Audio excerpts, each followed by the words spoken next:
Welcome to Central Command. I'm here in my office, and while I'm not a school leader anymore, my office still serves as my space to retreat, refocus, recharge, and recreate. It's my space to invite others in for a meeting or shut the door and grind out some intense work all by myself.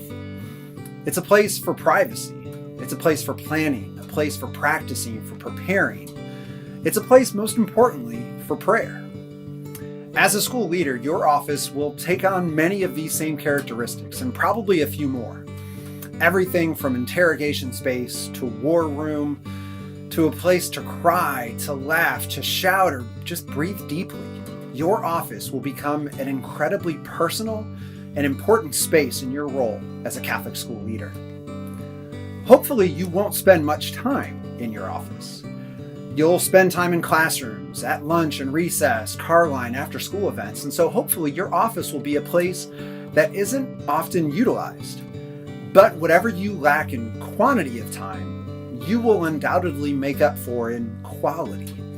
You'll log many hours before anyone arrives and long after the rest of your school community has gone home. It'll be the place where you'll do final preparations for a big meeting or presentation. It's where courageous conversations will occur. And it's where some of your biggest, toughest, most important and influential decisions will be made. In a sense, your office will be the birthplace of your leadership. Everything from ideas to policies to programs to your own unique style will be forged here so that you can go out into your school to transform it and our world. In this section, you'll explore the executive functioning of Catholic schools according to our church. Similar to our opening section about the characteristics of Catholic schools, in this section, you'll learn about the mission of Catholic education according to the Catholic Church. You'll see how many of the current challenges faced by schools today are anything but new. You'll come to understand the Church's teaching on everything from enrollment to finances to the importance of partnering with other groups and outside organizations. As Catholic school leaders, the work before us is heroic. You must be both visionary and managerial. You must be both an administrator and a motivator. You must be an employer and a shepherd. You must balance professionalism with pastoral care. You must be versed at both instruction and inspiration.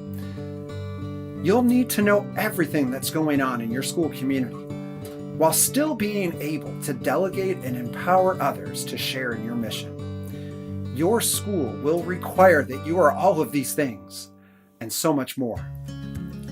But most importantly, your role as a Catholic school leader will demand that you are a faithful follower of Jesus Christ.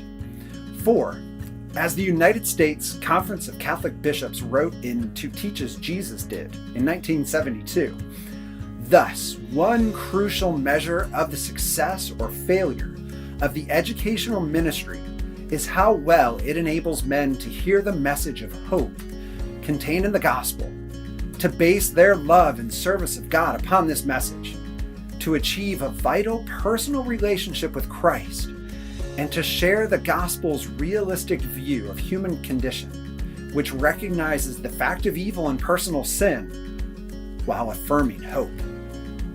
As a Catholic school leader, you must ensure that students are both smarter and better once they leave our schools, so that they can take a dynamic faith out into the world with competence, compassion, and conviction, transform it. To Teach as Jesus Did ends with the following rallying cry.